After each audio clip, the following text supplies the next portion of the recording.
দিল্লিতে প্রতারকের ফাঁদ থেকে বেঁচে ঘরে ফিরে এলো কাছাড়ের 23 জন কিশোরী ও যুবতী। দিল্লি থেকে ফিরে এসে তারা ভেলুয়ার ফেবটেক্সট প্রাইভেট লিমিটেড নামে একটি প্রশিক্ষণ সেন্টারের ম্যানেজার বিবেক কুমার, সৌমিত্র দাস সহ 8 জনের বিরুদ্ধে লিখিতভাবে কাছাড় পুলিশ সুপারের কাছে প্রতারণার অভিযোগ দায়ের করেন। দিল্লি থেকে ফেরত আসা যুবতী ও কিশোরীরা জানান, শিলচর 20 ফুটিতে থাকা ভেলুয়ার ফেবটেক্স প্রাইভেট লিমিটেড নার্সিং ট্রেনিংয়ের জন্য গত বছরের মে মাসে ভর্তি হয়েছি। 6 মাসের কোর্সে 4 মাস থিওরি এবং 2 মাসের প্র্যাকটিক্যাল কোর্স শেষ হওয়ায় দিল্লির সারদা হাসপাতালে নিযুক্তির কথা বলে আমাদের নিয়ে যায় সৌমিত্র দাস বলে এক এজেন্ট।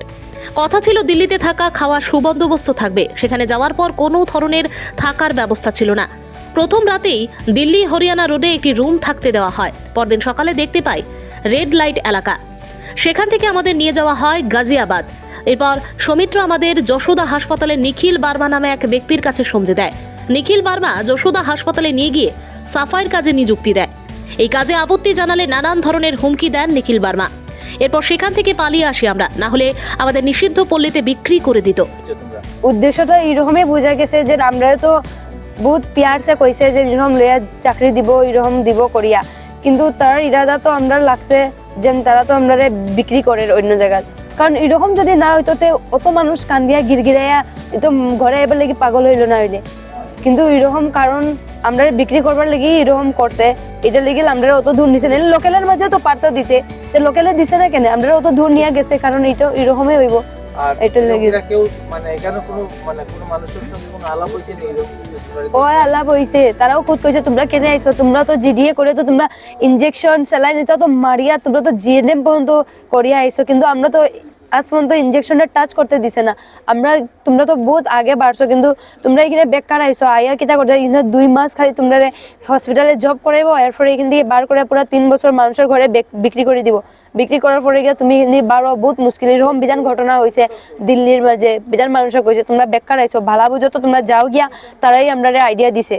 जिस हॉस्पिटल में हमें ड्यूटी दिया गया था सर, उस हॉस्पिटल का बड़ा बड़ा स्टाफ ही हमें बोल रहे हैं, एनएम जेएनएम जो नर्सेस है वही हमें बोल रहे हैं कि बेटा तुम लोग ये कहाँ पे फंस गए, जीडीए बोलकर यहाँ पे यही सब ड्यूटी होता है, रो मत ड्यूटी करो, ऐसा ऐसा बोल रहे थे सर। मुझे तो बोला गया था सर कि यहाँ से चले जाओ, जितना जल्दी हो सके यहाँ से चले जाओ, नहीं तो तुम लोग भी यहाँ पे ही रह पाओगे, यहाँ पे रह जाओगे। और सर हम भी अगर चाहते तो वहाँ पे ड्यूटी कर सकते थे सर, क्योंकि हमारे घर पे आने का टिकट का पैसा भी नहीं था सर। घर से पापा लोगों ने टिकट का पैसा दिया तो हम घर पे आए।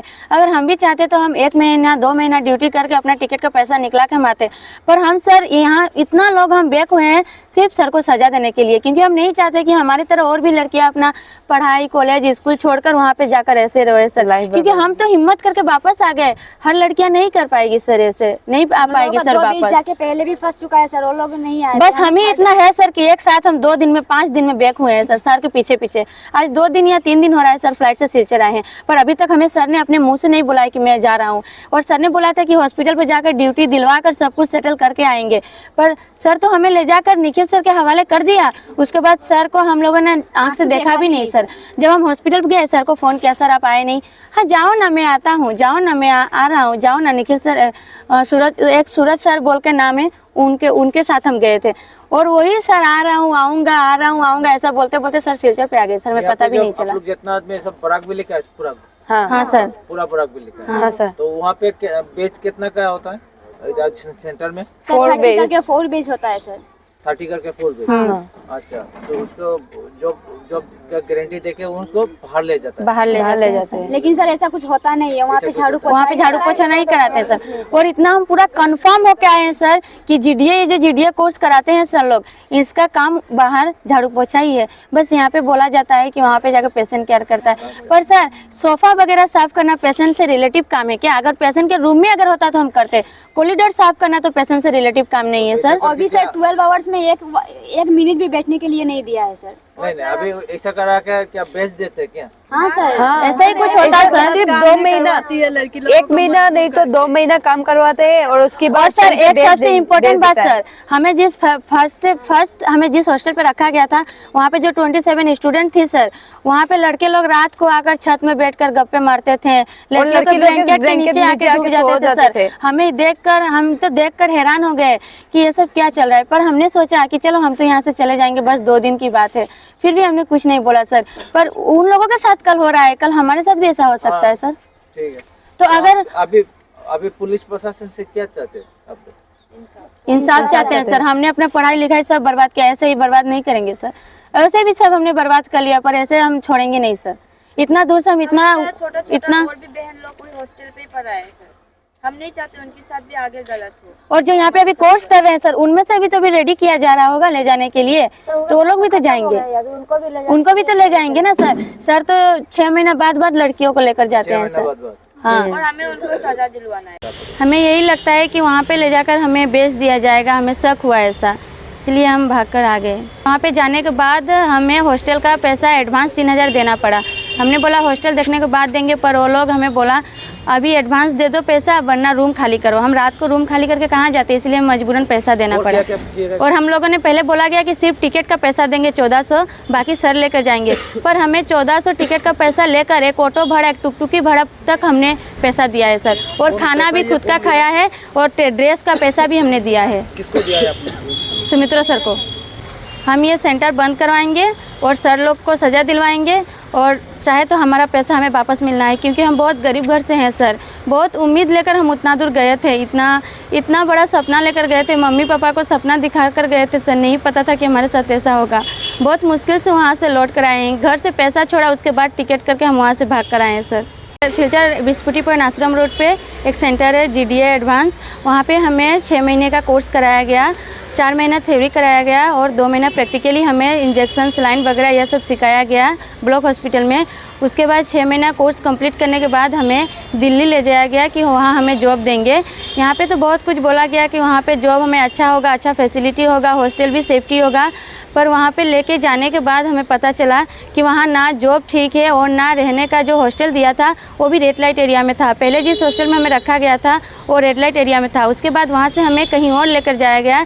30 स्टूडेंट को लेकर गए थे, पर वहाँ से हमें आधे स्टूडेंट को हरियाणा पे रखा और आधे स्टूडेंट को गाजियाबाद पे रखा, जबकि यहाँ से बोलकर लेकर गए थे कि हमारा जॉब, रहना खाना सब दिल्ली पे होगा। पर दिल्ली से बहुत दूर हमें रखा गया था। वहाँ पे रहने के बाद हमें पता चला कि हॉस्टल सेफ्टी नहीं है। हमें बोला गया था हॉस्टल पे सिक्योरिटी रहेगा, वार्डन रहेगा, पर हॉस्टल पे मेन गेट पे ताला तक नहीं था, वो रेड लाइट एरिया था। और वहाँ पे जाने के बाद देखा 27 स्टूडेंट पहले से है आजमगढ़ की। उस स्टूडेंट के साथ लड़कों लोग आकर रात 1-2 बजे रात तक गप्पे मारते थे, उनके ब्लैंकेट के नीचे डूब जाते थे। ये सब हमने अपनी आंखों से देखा सर। ये देखकर हमें महसूस हुआ कि ये सेफ़ नहीं है। तो सुमित्रा सर हमें लेकर गए। वहाँ पे जाने के बाद हम सुमित्रा सर लेकर गए। उसके 2 दिन बाद ही वो लौट कर आ गए। हमें इन्फॉर्म तक नहीं किया कि मैं जा रहा हूँ। यहाँ से लेकर गए, वहाँ पर निखिल वर्मा एक सर है दिल्ली का, उनके हवाले करके हमें आ गए। उसके बाद जब हम हॉस्पिटल पे गए ड्यूटी करने, वहाँ पे हमें जो यहाँ से बोलकर लेकर गए थे पेशेंट केयर करेंगे, पेशेंट से रिलेटिव हर काम करेंगे, पर वहाँ पे तो हमने ये तक नहीं देखा कि पेशेंट कहाँ पे है। तो निखिल सर ने हमें मोबाइल पे धमकी दिया कि हमें कोर्स पे क्या सिखाया गया है क्या नहीं, इससे हमें कोई मतलब नहीं है। आप लोग को जो ड्यूटी दिया जा रहा है आप लोग को करना पड़ेगा। हमने बोला हम नहीं करेंगे, तो बोला कि नहीं करोगे तो 2000 का जुर्माना लगेगा। हमने बोला कि ठीक है हम ड्यूटी नहीं करेंगे, छोड़ देंगे। वहाँ पे ऐसे जगह पे हमें रखा था, वहाँ से निकल के दिल्ली आना बहुत मुश्किल था। वो तो हमारे गार्जियन एक साथ थे, तो उनको हमने फ़ोन करके बुलाया, तो हमें जाकर वहाँ से लेकर न्यू दिल्ली आए। गाजियाबाद से निखिल सर दिल्ली का ही है। वो यहाँ से स्टूडेंट को ले जाकर सुमित्रा सर उनके हवाले करके आ जाते हैं, और वहाँ पे ड्यूटी देना सब निखिल सर देखते हैं। 30 स्टूडेंट गए थे, सिर्फ हम 18 स्टूडेंट लौट कर 19 स्टूडेंट लौट कर आए हैं।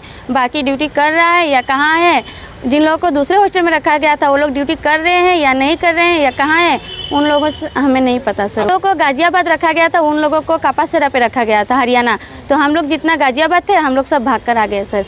इतना बेवकूफ़ बनाया सर ने। और फिर यहाँ से सर ने हमें बेड और फिर CC कैमरा वो सब देंगे बोला, हॉस्टल रूम भाड़ा, वार्डन वो सब देंगे बोला था, लेकिन कुछ भी नहीं दिया। यहाँ पे लाइट वाइट फिटिंग भी नहीं किया। हमने सर को ज़बरदस्ती करने के बाद सर ने हमें लाइट वाइट लगा के दिया था, लेकिन गार्जियन यहाँ पे वार्डन भी नहीं है, CCTV कैमरा भी नहीं है। और फिर हमें यहाँ पे रखा गया था। सर को बोला कि सर आप हमें यहाँ पे अकेला क्यों छोड़ के गए। सर ने बोला हम नहीं गए, लोकेशन भी दिया। पहले रखा गया था रेड लाइट एरिया में, कपासेरा। यहाँ पे कितना लगती? हम जितने लोग गए थे 30, तो 30 को पहले यहाँ रखा और फिर बोला कि रेंट का रूम का भाड़ा देने के लिए। तो हम सब लोग 3,000 करके दिया। तो यहाँ से हमें बोला नहीं कि हाइट वेट दिखा के फिर नर्सिंग का जॉब देगा बोल के, लेकिन यहाँ पे जाने के बाद हम लोग को सबको आउट किया, रिजेक्ट कर दिया, बोला कि आप लोग का हाइट वेट ठीक नहीं है, आप लोग को यहाँ पे नहीं देंगे। तो हमें बोला कि गाजियाबाद यहाँ पे और दूसरा हॉस्पिटल है, यहाँ पे देंगे। हमें पहले बोला कि शारदा हॉस्पिटल में देगा बोल के, लेकिन ये शारदा हॉस्पिटल देने के बाद हमने बोला कि सर हमें शारदा हॉस्पिटल में क्यों नहीं दिया। बोला कि यहाँ पे शारदा हॉस्पिटल में अगर देंगे तो यहाँ पे सब कुछ ठीक नहीं है और पैसा भी नहीं देंगे मंथली, ऐसा बोल के हमें फिर यशोदा हॉस्पिटल में लेकर गया। अच्छा, हम बोरक वैली से 30 लोग गए हैं। हमें तो यही लगता है कि सर हमें उल्लू बना रहे और फिर हमें बेचना चाहते हैं, इसलिए, नहीं तो हमें बिना बताए क्यों आ गए सर। এদিকে ভেলুয়ার ফেপটেক্স প্রাইভেট লিমিটেডের কর্মকর্তারা কিশোরীদের লাগানো অভিযোগ খণ্ডন করে ঘটনার উপযুক্ত তদন্ত দাবি করেছেন। বেসরকারি সংস্থার কর্মকর্তারা জানান, তারা শিলচরের বুকে গত 4 বছর ধরে সুনামের সঙ্গে বরাকে শিক্ষিত বেকারদের বিভিন্ন প্রশিক্ষণ দিয়ে চাকরির সুযোগ করে দিয়েছে। অনেকেই আজ স্বনির্ভরশীল এবং বিভিন্ন হাসপাতালে নিযুক্ত থেকে সুনামের সহিত কাজ করছে। বর্তমানে যারা তাদের বিরুদ্ধে অভিযোগ উঠিয়েছে তা পুরোপুরি মিথ্যা এবং উদ্দেশ্য প্রণোদিত বলে এদিন জানিয়েছেন তারা। ঘটনার বিবরণ তুলে ধরে প্রয়োজনে তদন্ত করে ঘটনার সত্যতা প্রকাশ্যে আনার দাবি জানিয়েছেন বেসরকারি সংস্থার কর্মকর্তারা। बिना बोले छोड़ के आने का ये रीज़न है। देखिए, मेरे फादर का क्रिटिकल कंडीशन था, मैं आपको सर्टिफिकेट भी शो करता हूँ। ये ग्रेसवेल हॉस्पिटल में मेरे फादर का सर्जरी हुआ है। तो मैं, देखिए, ऐसा नहीं कि उन लोगों को अकेला छोड़ के आया। अगर वो लोग अकेला यशोदा हॉस्पिटल जाते तो उन लोगों को हॉस्टल कहाँ से पता चला, हॉस्पिटल कहाँ से पता चला। मैं साथ में उन लोगों का लोग था, इसीलिए तो वो हॉस्टल भी जा पाए, हॉस्पिटल में भी जा पाए। नहीं तो ऐसा तो नहीं है कि सबको यशोदा हॉस्पिटल कहाँ है पता है, हॉस्टल कहाँ है सब कुछ पता है। तो मैं लोग भेज के दिया था उनके साथ और गार्जियन भी गया था। उन लोगों को अकेला मैंने कभी नहीं छोड़ा, कंटिन्यू में फ़ोन के टच में था। तो हमारा जो दिल्ली में वेंडर है, ठीक है, वेंडर हम लोग को मतलब इन्फॉर्म करता है, सर ये हॉस्पिटल में वैकेंसी है, तो शारदा हॉस्पिटल में ही लेके जाने वाले थे। बट लास्ट मोमेंट पे वहाँ पर पता चला कि शारदा हॉस्पिटल में उतना वैकेंसी नहीं होगा, तो 2 हॉस्पिटल मिला के हम लोगों ने क्या किया, उनको प्लेस करवाया। एक यशोदा हॉस्पिटल और एक फोर्टिस हॉस्पिटल। फोर्टिस हॉस्पिटल में अभी भी हमारे बच्चे काम कर रहे हैं, अभी भी कंटिन्यू है। उनके गार्जियन से भी मेरा बात हो रहा है, गार्जियन भी सेटिस्फाइड है, उनको कोई प्रॉब्लम नहीं है जॉब से। मैं आपको बता देता हूँ, जैसे ये रेड लाइट एरिया है, ये रेड लाइट एरिया क्या होता है वो लोग पता है उन लोगों को। अगर मैं बोलूँगा कापासेरा बॉर्डर पे वहाँ पर गवर्नमेंट ऑफिस वगैरह सब कुछ है, ठीक है, वहाँ पर उन लोगों को रखा गया और उनके साथ जो गार्जियन पेरेंट्स लोग गए थे, ऐसा नहीं कि सिर्फ लड़कियाँ वहाँ पर थी, उसी रात को 2-3 दिन तक गार्जियन भी उन लोगों के साथ थे। वो लोग कैसे बोल सकते हैं रेड लाइट एरिया है। हम लोग देखिए फ्री में ट्रेनिंग करवाना ये हमारा जिम्मेदारी है, ठीक है। यहाँ पर हम लोगों ने ट्रेनिंग करवाया। प्लेसमेंट में जाने में जितना गाड़ी भाड़ा लगता है और रूम रेंट जो होता है, अभी आप भी सिलचर में कई जगह पर अगर रूम लेंगे तो क्या पहला एडवांस आप लोग नहीं देंगे? बिना एडवांस के कोई मालिक आपको रखने देगा, ये एडवांस देना ही होता है। निकालना, देखिए कभी कभी क्या होता है, जितने भी गवर्नमेंट ऑफिशियल होते हैं, गवर्नमेंट हॉस्पिटल होते हैं, प्राइवेट हॉस्पिटल होते हैं, वहाँ पर मिनिमम वेट आपका 45 किलो मिनिमम चाहिए। अगर कोई लड़की अगर 45 किलो की नहीं है तो दूसरा अगर पेशेंट लेटा हुआ है उसको उठाएगी कैसे वो, इसलिए वो हाइट वेट वहाँ पर मेंशन किया। और एक चीज़ बताना चाहूँगा, देखिए उन लोगों को जिस दिन ऑफर लेटर डिस्ट्रीब्यूट किया गया है, ठीक है, वहाँ पर गवर्नमेंट ऑफिशियल्स भी थे, हम लोगों ने एक सेरेमनी भी रखा था, ऑफर लेटर डिस्ट्रीब्यूशन सेरेमनी। उन लोगों ने जैसे ये हमारे ऊपर ये ब्लेम लगाया है कि वहाँ पर लड़कियों को बेचा जा रहा है। अगर हम लोग ऐसा बेचते तो गवर्नमेंट ऑफिशियल को बुला के, न्यूज़ चैनल में भी बहुत सारा आप लोगों ने शायद दिया होगा, गवर्नमेंट ऑफिशियल्स को बुला के ऐसा हम लोग लड़कियों को लेके जाके प्रचार करने का क्या टीवी में न्यूज़ में देते? अगर हमारा इंटेंशन गलत होता तो ऐसा कभी नहीं करते कि गवर्नमेंट के लोगों को बुला के उनके हाथों से ऑफर लेटर दिलाऊं, उसके बाद लड़कियों को जाके बेच दो। ऐसा कौन करेगा? ये 4 साल पुराना सेंटर है, हमारा काम ईमानदारी से करते हैं। तो प्लीज़ सबसे निवेदन है, आप लोग प्लीज़ दोनों साइड कंपेयर करें। ये 12, 13 और 14 लड़कियों के लिए हमारा इतना पुराना सेंटर, इतना साल पुराना सेंटर है, जॉब और लोग भी कर रहे हैं और आगे भी जो प्लेसमेंट में जाएंगे उनका भविष्य खराब ना करें। आपका नाम? विवेक कुमार। आपका किस पद पे है? Working as a centre manager. आपका नाम? Soumitra Das, working as a placement manager.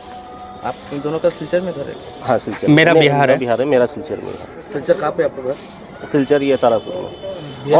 और एक चीज़ मैं आप लोगों को इन्फो में बताना चाहूँगा, प्लेसमेंट मैनेजर। हाँ जी, प्लेसमेंट मैनेजर। तो मेरा यही निवेदन है कि मतलब जो एलिगेशंस लगा है हम लोग के सेंटर के प्रति, ये सरासरी गलत है। अगर उनको कुछ प्रॉब्लम हुआ, जो सेटिस्फैक्शन नहीं था, तो फर्स्ट स्टेप होना चाहिए था सेंटर पे आके सेंटर मैनेजर और सेंटर टीम से डिस्कस करना। तो मेरा यही निवेदन है कि ये जो वीडियो है टोटली मतलब रॉन्ग है, उसको सही तरीके से आप इंस्पेक्शन करके रेक्टिफाई कर सकते हैं। लास्टली हम बोलना चाहें कि अगर इस ट्रेनिंग के माध्यम से जो कैंडिडेट अच्छे से काम कर रहे हैं, प्लेस कर रहे हैं, लेकिन ये जो बदनामी हुआ, नेक्स्ट हमारे जो कैंडिडेट अगर हेल्थ केयर का टारगेट मिलता है तो वो गार्जियन को नहीं भेजेंगे, तो ये हमारे सेंटर के लिए भी बहुत बदनामी है। और जैसे इसमें बताया जा रहा है, जैसे मतलब कैंडिडेट को ले जाते हैं, छोड़ देते हैं, किसी के हाथ में दे देते हैं, ऐसा कुछ नहीं है। और जो रात ही रात हमने सारे कैंडिडेट से बात किया, उनका फीडबैक लिया, वीडियो बनवाया, वो सारा मतलब आप देख सकते हैं। उसके अगेंस्ट मतलब आप अगर चाहें तो उसको पॉजिटिव कर सकते हैं। यही निवेदन है। Thank you.